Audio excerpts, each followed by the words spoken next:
Ikan tongkol. Tumis minyak khas Aceh.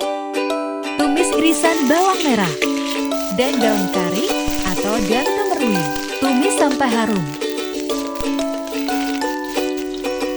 Lalu masukkan bumbu halus.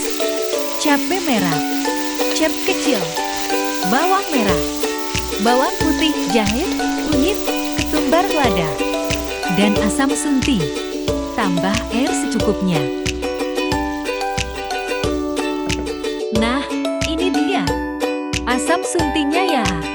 Tambah garam gula secukupnya. Masukkan ikan tongkol yang sudah dimarinasi.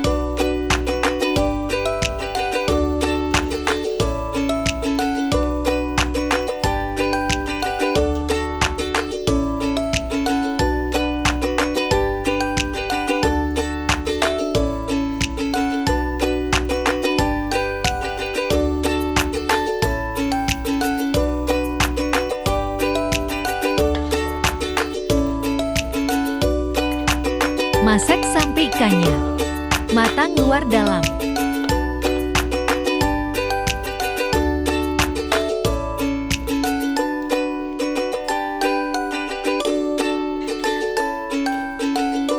Kita petik cabai hijau dulu. Hehehe. Nanti cabai hijaunya kita potong-potong. Seperti ini ya.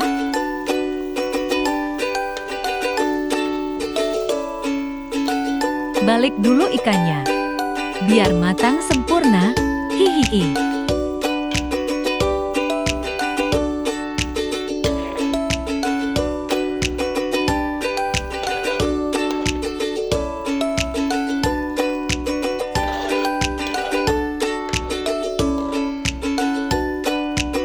Oke, ini udah masak ya.